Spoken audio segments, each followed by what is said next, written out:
Fast fact. In 2023, cyber attacks accounted for over 343 million victims. I'm Drew Thomas, and you're listening to Bank Chats.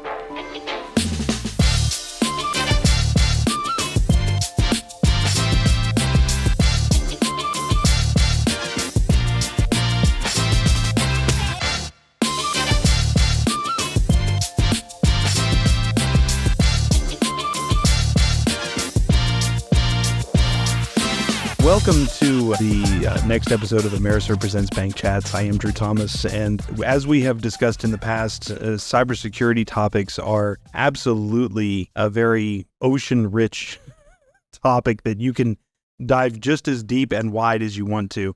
And so we're going to once again revisit the topic of cybersecurity. In this case, we're going to talk a little bit about not so much specific scams and things, but really about how the different types of technology that are out there and how they might impact your cybersecurity life in the real world, in your day-to-day life, and talk about some of those terms and how they work and what exactly they are. And once again, I am very pleased to welcome back some previous guests that we've had on the show. We have Kevin Slonka once again with us, as well as Michael Zambotti, and both of them from St. Francis University. And welcome back, guys. Thanks. Nice to be back. Hey, glad to be here. Yeah. Let me give you guys a chance to explain your credentials to those that may not know you from past episodes, and then we'll go from there. Sure. So Kevin Slonka, I teach computer science and cybersecurity at St. Francis University, and I've also worked in industry since about 1999. Mike Zambotti. I have worked in the financial services arena in the past, and now I teach cybersecurity and do consulting as well. All right, fantastic. So in the past, we've done sort of a general overview of cybersecurity. There's an episode that we did on that. If you haven't heard it, you can go back and listen to that. Sort of touches on all things cybersecurity at a very, very shallow level. We also did an episode where we talked about various scams and went more in depth about things like ransomware and phishing and things like that. Today, we're going to talk about some of the different technologies that are out there and how they might impact you in the cybersecurity world. And I think that one of the things that we were talking about that we want to start with is the cloud. Everybody talks about everything being in the cloud as though it's some sort of a mythical place where you can go and visit. Let's talk a little bit about what the cloud is. It's up in the sky, isn't it? Yeah. Whenever you talk about the cloud, you have to look up. Yes, that's where it is. Your data is up in the sky. If it rains, you can't get to your data, right? You know what? That is possibly something someone might think. Really, so your data is not being hung out just somewhere in the ether. It lives somewhere. Yeah, saying the cloud and saying your stuff is in the ether is, it's a legitimate way to think about it because it's not like physically within our possession on our computer. It is, I'm putting air quotes here, somewhere else. But the way we always like to explain the cloud is that it's just somebody else's computer, right? So if you're storing your data on, say, Dropbox or Microsoft OneDrive, something like that, where it's some external service you have to log into out on the internet to store your files, that's the cloud. But that is literally just on somebody else's computer. If you're storing your files on Microsoft OneDrive, those are physical servers in a Microsoft data center somewhere, right? Whether it's in California, whether it's on the East Coast, they have data centers everywhere. But your data lives somewhere physical. It is somewhere. But to us, we don't have to care about that. And that's the benefit of, air quotes again, the cloud, is that we don't have to care where our data is. It's just magically accessible to us. And somebody else takes care of the physical part and the storage part. We don't deal with that. Yeah, there's definitely benefits to the cloud. There's challenges as well. And we'll cover both and kind of dip into those a little bit throughout the episode. But yeah, as Kevin said, it's really somebody else's computer. Your data is on a data center. If it's in Microsoft East Coast, probably somewhere in Virginia. There's a giant building which has more servers than you can even imagine, and that is the cloud. Interesting. Microsoft actually did a proof of concept where they put kind of a carrier of servers underwater just to see if they could do it. And they ran services from basically an underwater data center. An underwater cloud? An underwater cloud. That's called, it's like fog almost, right? But yeah, the cloud could be anywhere. Your data could be anywhere in the world. Maybe someday there will be data centers in space. Who knows? Well, and that's a really important thing that you just mentioned. You said the world. That's something that we also need to be cognizant of when we're storing our data in these random websites. Where are those data centers? Mm-hmm. Like we tend to think, oh, California, Virginia, Idaho, but could it be Russia? Could it be India? Could it be China? The internet is everywhere. These data centers could be anywhere. So, I mean, that has its own host of problems if you start dealing with crossing country lines. Yeah, whenever we think about challenges, think about our data. If your data is stored in a country like China, the last time I checked, they don't use the U.S. Constitution in China. They have their own set of laws, and their laws apply to data that is in their data centers, whether it's China, Russia, Ireland. Ireland is actually a country with a lot of data centers. So in a strange way, for people that might be really old school when it comes to technology, it almost has this sense of being a mainframe. The old idea where you had a mainframe computer that took up a room and you had terminals throughout the building that all accessed the data on that mainframe. It's just a much more modern internet-capable version of that idea. Yeah, the cloud is mainframe 2000. Mm-hmm. And you might even say, well, oh, you know what? I've never used the cloud. I just use things like OneDrive on my computer, but I don't use the cloud. Well, you do use the cloud. Mm-hmm. Services, many of the Google Drive, Microsoft OneDrive, you're on the cloud. Congratulations, you made it. Yeah, do you have an email account? Right. Because where is your email stored? It's not on your computer. It's in the cloud somewhere. So it's something that really impacts pretty much everyone that uses technology. And it's a very convenient thing in some ways, because if you are trying to access your email on your phone, and then you want to also be able to access your email on your laptop, and you want to be able to access your email on some other device, the only way to do that is to have that email stored somewhere not on your device, which is in the cloud. And that's how you can reach the same email from multiple devices in your home. Yeah, think of it like your physical mail, where you can only access your physical mail in one place, right? At your house where your mailbox is. But with digital technology and the cloud, we can access it anywhere. Yeah. Which is great. As far as, in security, we often will talk about functionality versus security. And it's, as far as functionality, that's awesome. That's great technology. But on the security side, there's also some interesting challenges. If you can access your data anywhere, maybe somebody else can as well. So if you're using something that is in the cloud, which sounds like it's pretty much anything. Everything. Everything's out there, right? Is there something you should look for when you're deciding where to set up your email, for example? Because you don't really have any control over where they store your data, correct? Right. Yeah, you can't say, I want my data here or there. Mm-hmm. Yeah, so go back and listen to previous episodes where we talked about passwords. That's the first great step, is if your data is somewhere else, it better be behind a good password so people can't break into it. But also, if you're looking for, to use a new file storage service or whatever, do some research on the company first. Google the company name, see where it's based out of. Would you rather use a company that is based out of California or a company that is based out of Denmark? I'm not saying there's anything bad about Denmark, but that's a different country, different laws. Something is rotten there. I will say. Do you want your data there? I don't know, but that's a choice you have to make, and you have to be cognizant of the companies who own the services you're using. Interesting. Also, probably not a road we want to go down, but Europe has different privacy laws. So if your data is stored in Europe or you're working with people that are in Europe, maybe a topic for another episode, but something that a business might think of. As an individual, you're probably not going to think of that too closely. You're not going to be too concerned about that. Yeah, here's one thing that I can almost guarantee is going to apply to everybody. TikTok. We were talking about this off mic before, but with TikTok, do you know who owns TikTok? It's a Chinese company. So when you use TikTok and you make an account there, you've created a username and a password that China has access to. Do you think that's okay? All of the stuff you're looking for on TikTok, all of your usage on TikTok is on Chinese servers now. Do you think that's okay? And you're using an app that you've installed on your phone that was developed by China. Do you think that's okay? Could that not have malicious code in it? We would like to think not, but you're essentially giving, we talked on a previous episode how China has a whole portion of their military whose job is to hack other countries. You're giving them free reign to your cell phone. If you have an account on TikTok and you have the app installed on your phone, you're essentially just opening up the door to them. So looking into companies that make apps on your phones is also as important as like Dropbox or file storage services. You really want to know where your data is going.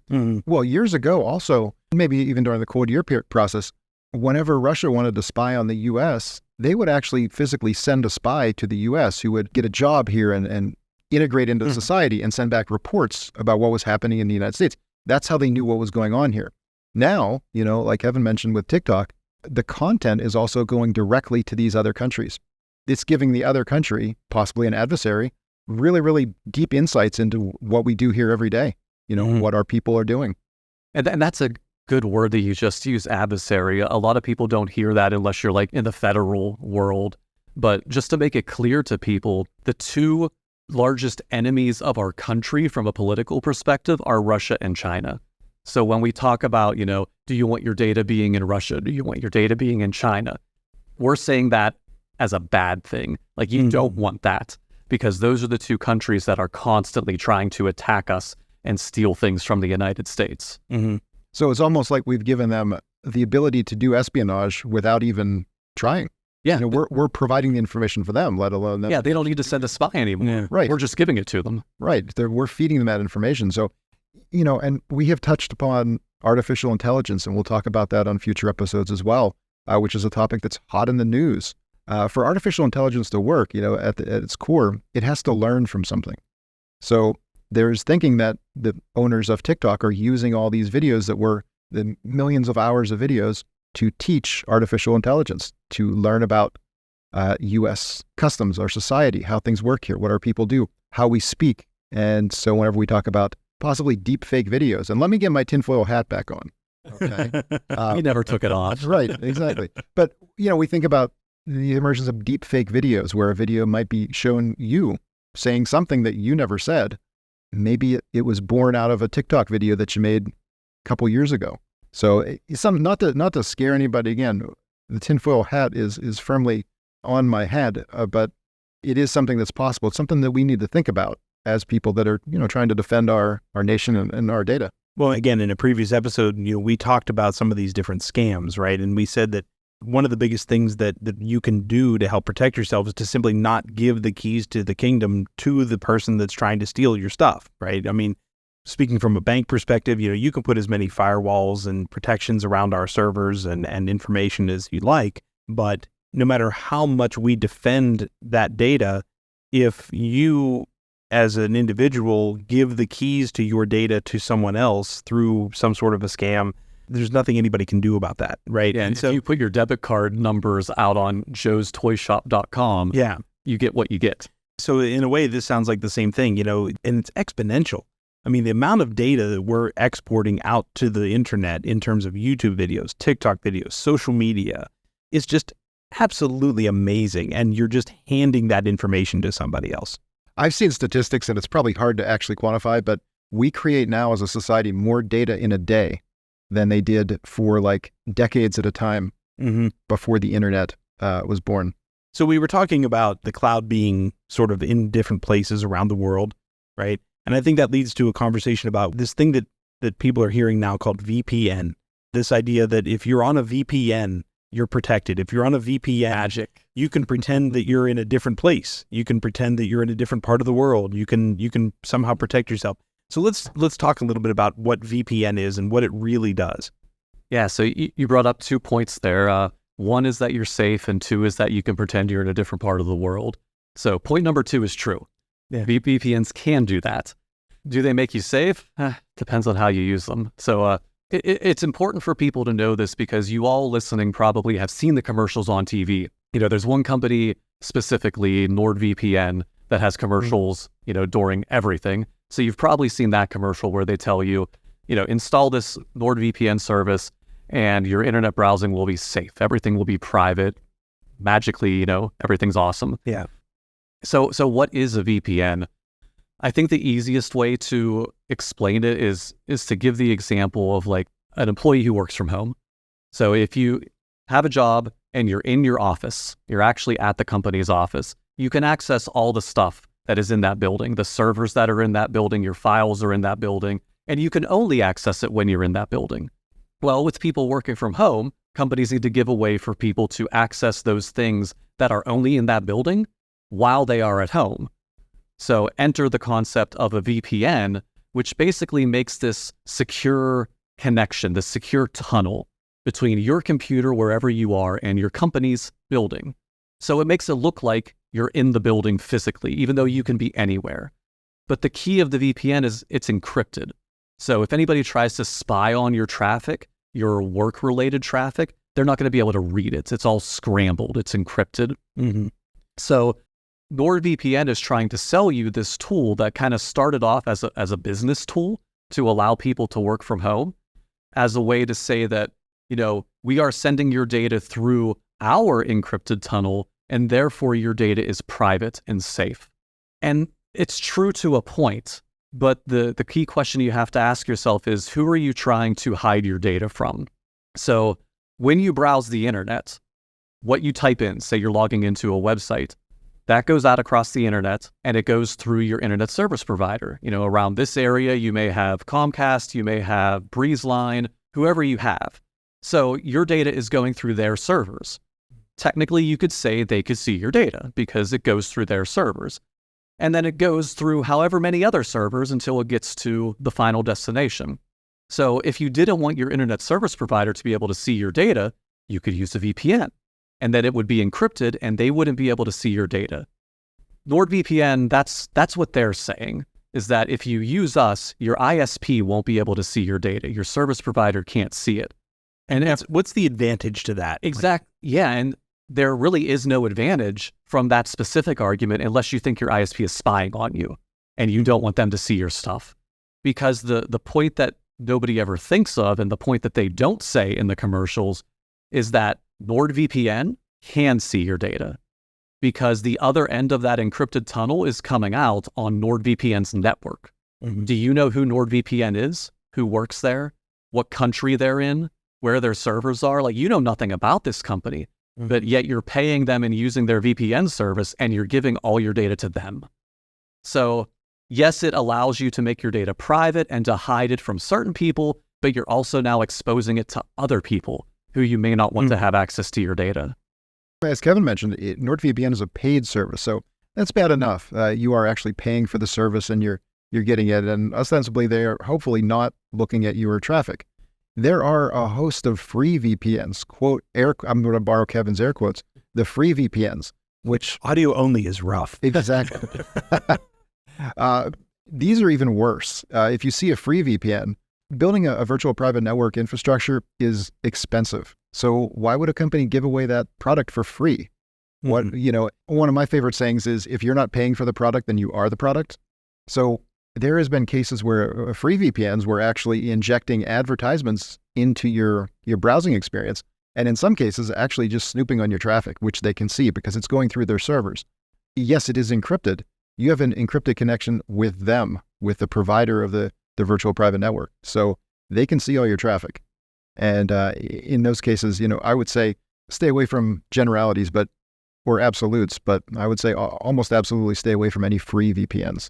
Mm-hmm. Yeah, and if you really are concerned about people seeing your web browsing traffic, the best thing you can do is not go out and buy a VPN.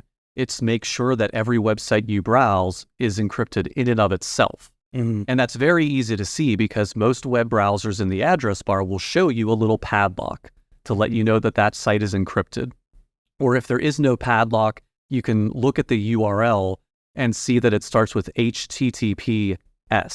If you see that letter S, that's telling you it is secured, it is encrypted. So as long as you make sure that the websites you're browsing and giving your personal info to are encrypted, you don't need a VPN because your data is already encrypted with that browsing session. So just make sure that the sites you're browsing have that HTTPS, that they are encrypted, and that is technically good enough. Now, also one thing to be aware of with the encrypted, to look for that lock, some browsers will have the little green lock or just the closed lock. Yes, you have an encrypted connection with that site. Some attackers, and we did talk about this a couple episodes ago, with phishing emails and landing pages, where if you click on a link, it goes to a rogue landing page. It might look like you're signing into a certain resource like Amazon, but it's actually controlled by the attacker. And attackers have gotten smart, and they actually will purchase what's called a certificate to show their website is also, it will show it as encrypted. And yes, you do have an encrypted connection with that website, but unfortunately, that is a malicious website. So if you see the lock, it doesn't guarantee your safety. But it basically means that website had paid for a secured encryption key of some sort. And you still have to verify that that website is the website you intended to go to. Yeah. Somebody didn't swap it out on you. Right. So the encrypted traffic, you have this encrypted connection with the attacker. Congratulations. No one else can see that correspondence except you and the attacker, which is great, except for, you just gave your credentials to somebody, just relying on one thing versus looking at a couple different factors. So we're talking a lot about things like, we keep mentioning traffic, internet traffic, back and forth. When we talk about internet traffic, we're talking about data being sent out from your devices and data being received by your devices, right? Sure. So, and when we talk about devices, we tend to think of things like our cell phone, our laptop. What we don't always think about, I think in today's world especially, is the fact that there are so many other things in our homes that are connected to the internet, that are sending and receiving traffic all the time. And they call that the Internet of Things, that IoT, right? So, is there a danger? Is there maybe danger is the right word? That's a good one. Is there a danger to connecting my refrigerator to my network so that I can monitor the temperature of the freezer? Is there let's talk a little bit throw about them all away. Yeah. I saw an interesting story about what's called a smart refrigerator that was connected to the internet. It would send you an alert if the door was opened. So refrigerator door is ajar. It would say, hey, the door's ajar. So the next thing was, well, if it was that smart, wouldn't it just shut the door? Why tell me? But yeah, you bring up a good point that, anything we buy that has the word smart in it, a smart whatever, the word smart basically tells you it's connecting to the internet, right? You have to configure it for your Wi-Fi or plug it into a network cable somehow. And we have mentioned this in a previous episode as well, all of these devices are computers. Yes. Our phone is a computer. If you have a smart refrigerator, there is a computer inside of your refrigerator, just the same as your laptop. Literally, it is a computer. And a lot of these devices, what we see is that the manufacturers who are making them, I'm going to say this, they basically don't care about security. They never tested for security. They tested for functionality, like Mike had talked about before. Does it operate as a refrigerator? Does it alert you when you're low on milk? Does it do all the refrigerator things? But because it's a refrigerator, nobody ever thinks to protect it as if it were a computer. So having all of those devices on your network that were never tested for cybersecurity vulnerabilities, that just opens up what we call the attack vector, the ways that a hacker can break into your home network. And once they get inside your house, what do they have access to, right? Your personal laptop that has your credit card data on it, your personal phone, whatever is in your house connected to your home Wi-Fi, which is everything, right? It's everything. So I think that brings up a good point, that having a secure home Wi-Fi is important. I mean, when you buy a router at your local electronics store and you take it home and it has a default password of admin, never change it. It's easy to remember, right? I mean, somebody could literally be sitting out on the front, sitting in a car parked out front of your house, looking completely innocuous, and be checking to see what Wi-Fi networks they can reach just from sitting out on the street. And if you haven't changed your password, they now have access to everything that's going, all that traffic on your network and inside your home. Yeah, this is hacking 101. This is literally the first thing I teach my students when you're trying to break into a device. Try default passwords.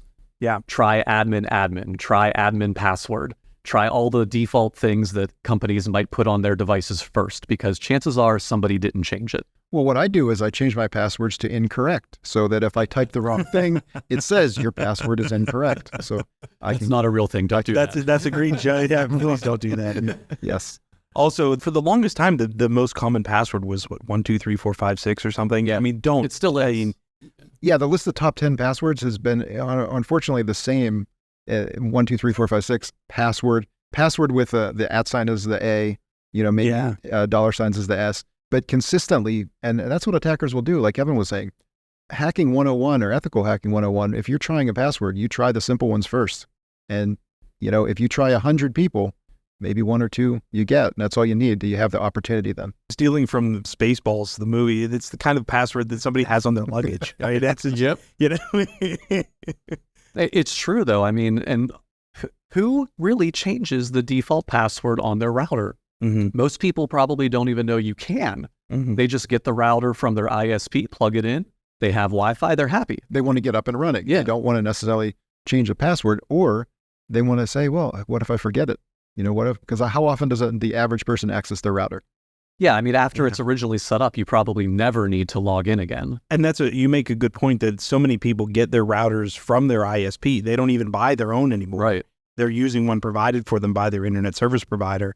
And that ISP has a default password that they use that you can change, but most people just allow that person to set up their network. And then as long as they can get online, they're good. Goal, right? Yeah. And, we look at these Internet of Things devices, and it is really a two-edged sword because, I can see the use cases. I was at a party and the woman looked at her phone and she's like, I'm going to feed my cats now.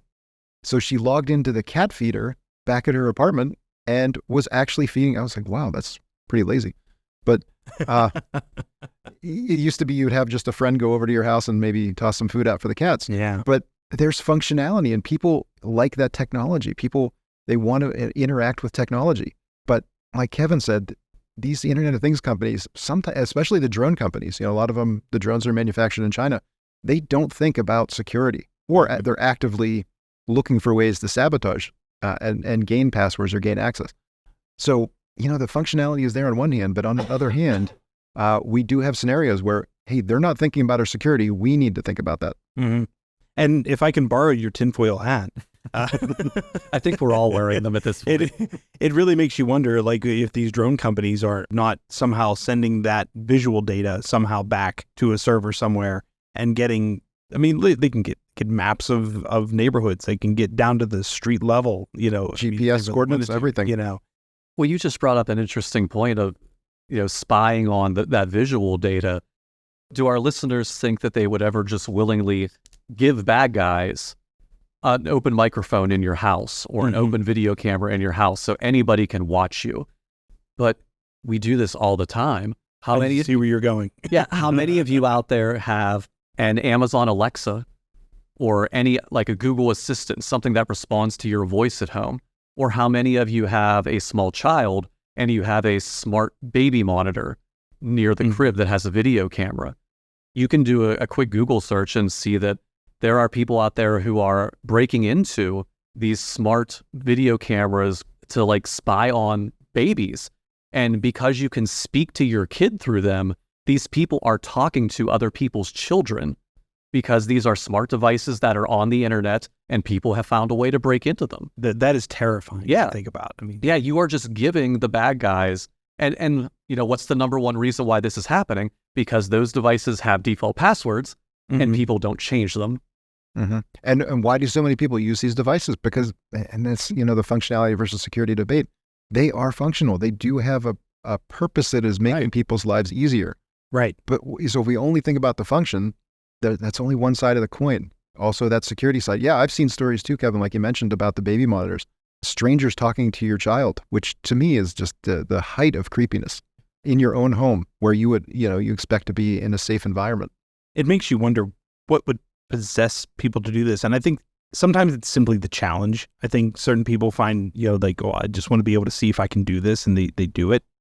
That's creepy enough. But for somebody that's also then using it for a nefarious purpose, to be able to tell when you're at home, where you might be located in your home or something like that, that's really scary. Yeah, especially if you have, smart security cameras. So not just baby monitor cameras, but security cameras around your house.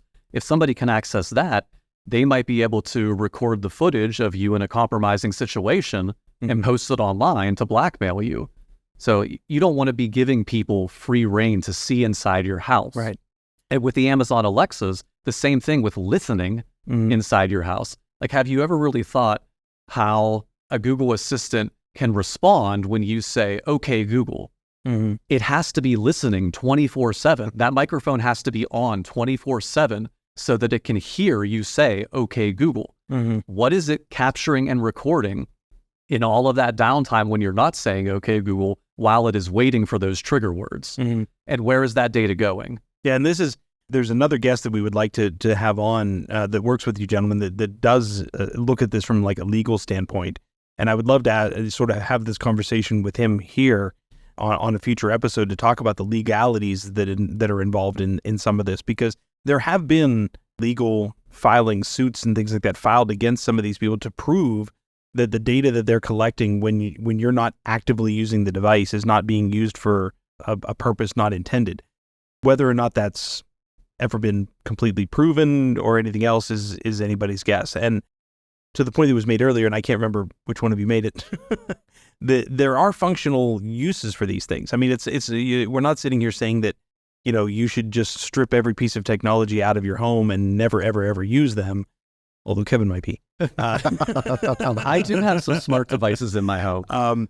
But if you are going to use them as safely as feasible. And that means doing the basic stuff like changing passwords when you receive devices, initially right out of the box.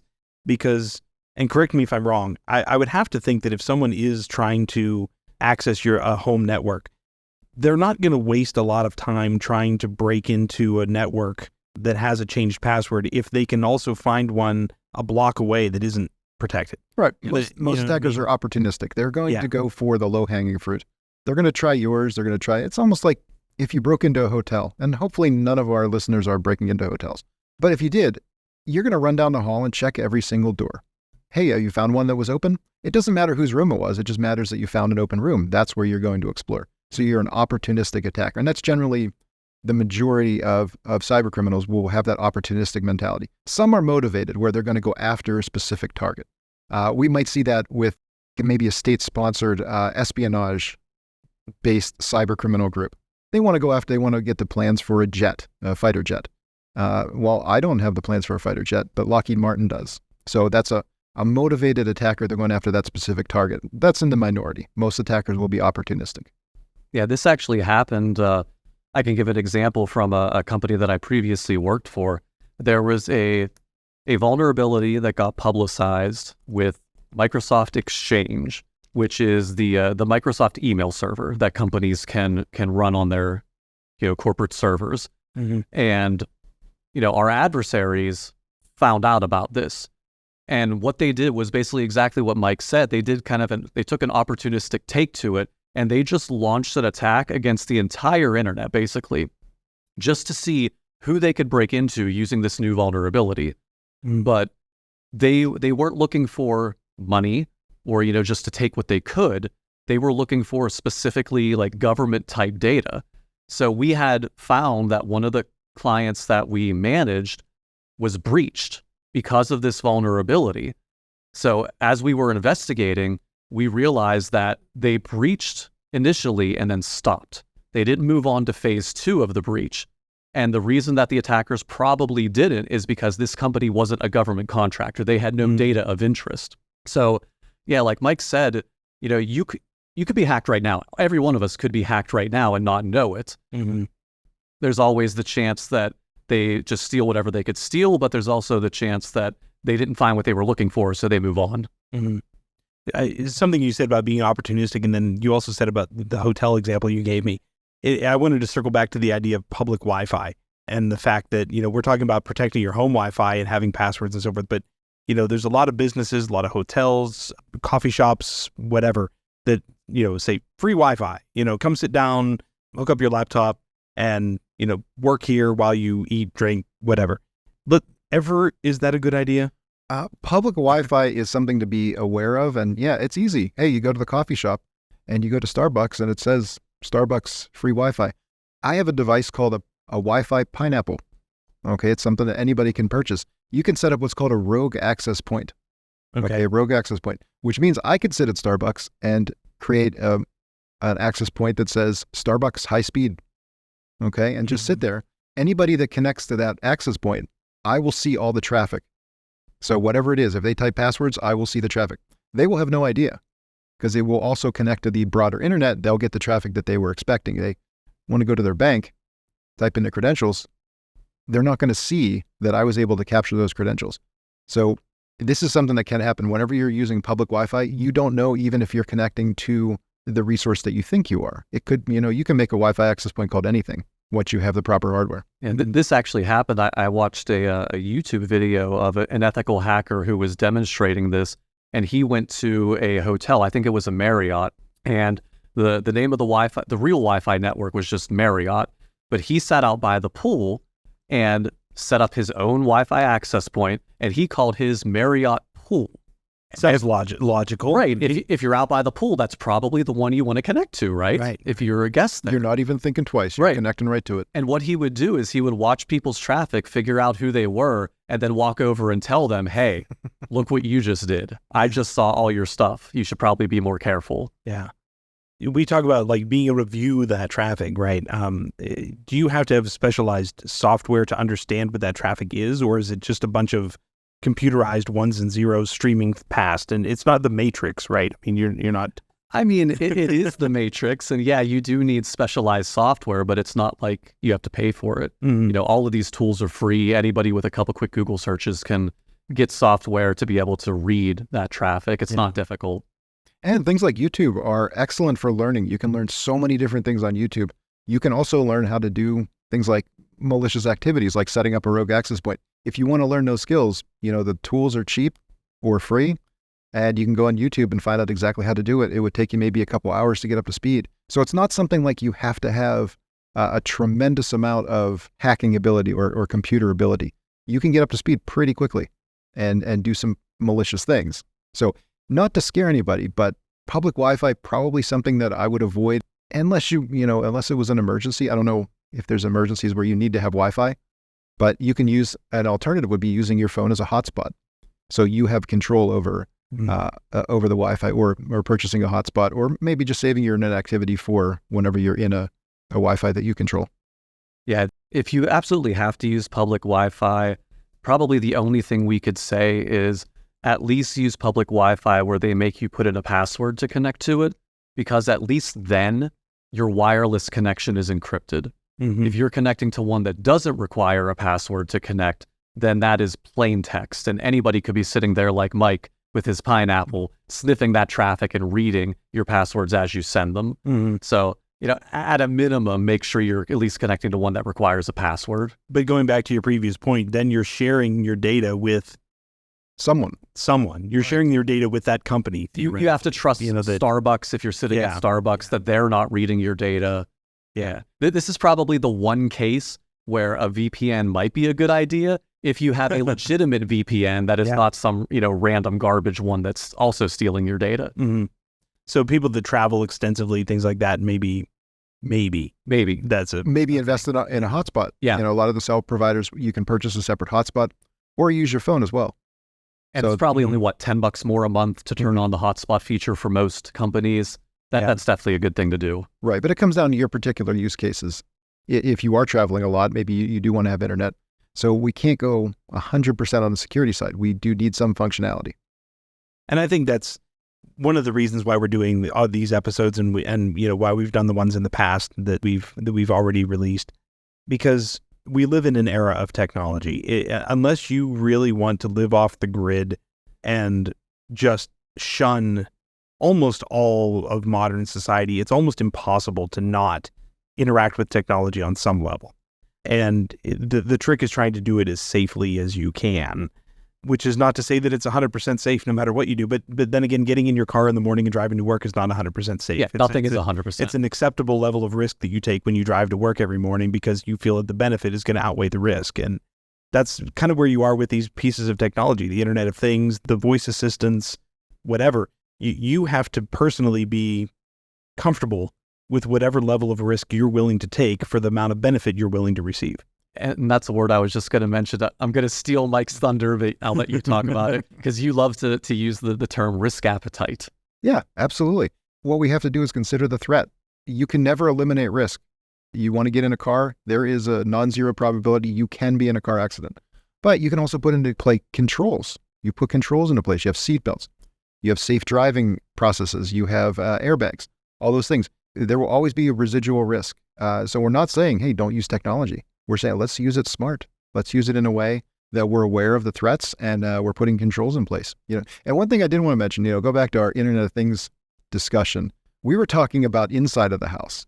To open up another can of worms, what about things like Ring doorbells and outside of the house? I see you walk down the street in the city, everyone has a Ring doorbell. It's almost like you're on camera if you're walking around.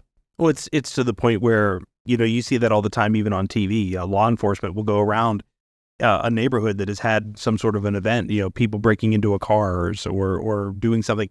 And they'll go to the neighbors that if they notice they have a Ring doorbell, they'll say, can we look at your Ring doorbell footage, Well, one step beyond that, they'll actually subpoena Ring. They'll subpoena them and actually get the footage. So you have no say. Yeah, you actually agree to that whenever you set up and log into your Ring doorbell for that end user license agreement that nobody ever reads for all of their stuff.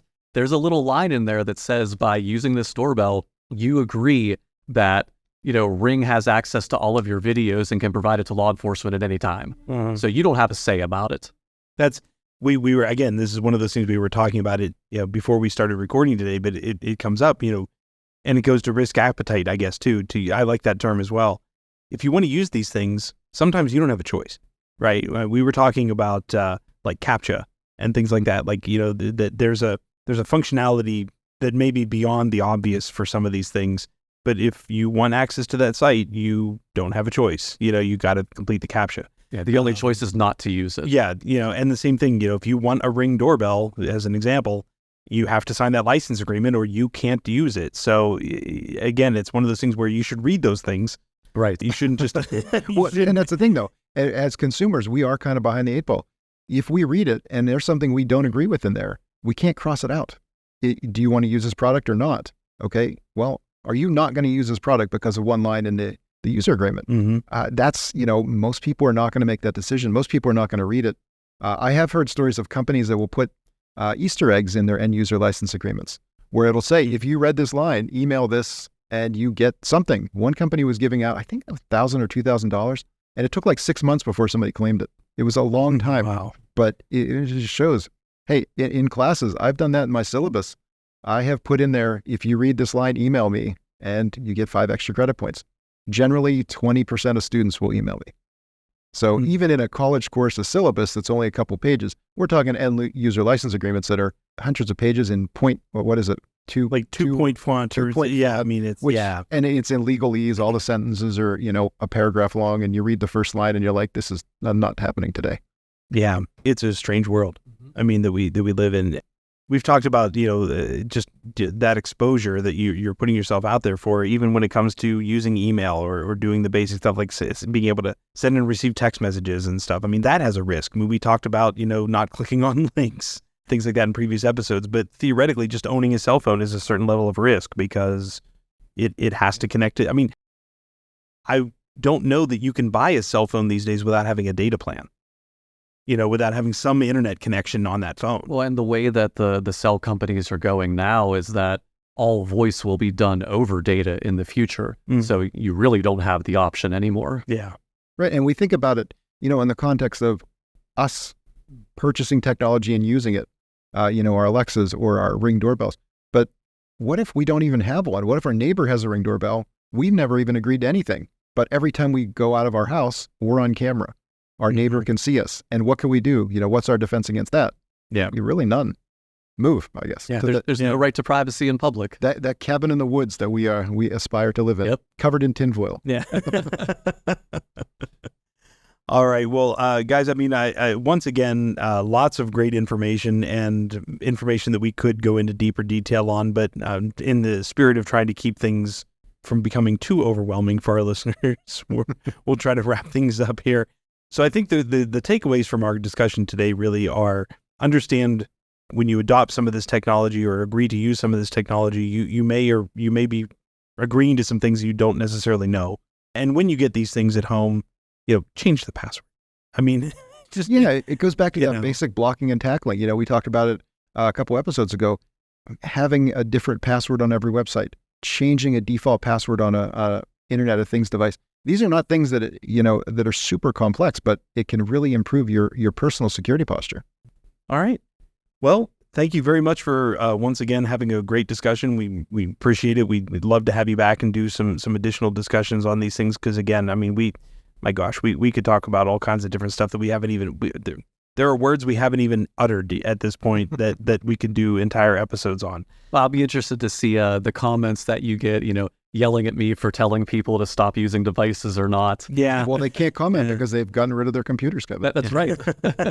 Well, I mean, in all seriousness, though, we definitely encourage comments. We encourage suggestions. We would love to hear your questions as well because, we do intend to have Kevin and Mike back and, give us some feedback about what you want to know. Give us some feedback about what you'd like to hear, what you'd like, some feedback on and some information on that maybe we haven't covered yet. If you haven't had a chance to listen to previous episodes on cybersecurity, be sure to go back and listen to those as well. There's some really, really great information in there that we did not necessarily cover in this episode. And we hope to definitely revisit some of this stuff again, in the not too distant future. And with that, thank you very much. Thanks for having us.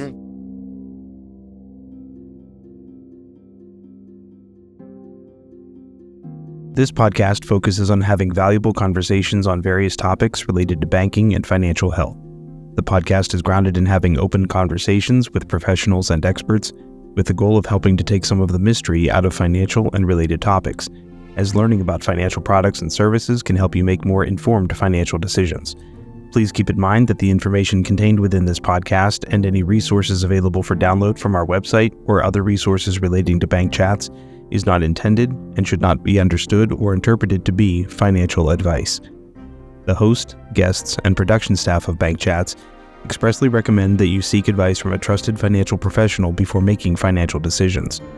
The host of Bank Chats is not an attorney, accountant, or financial advisor, and the program is simply intended as one source of information.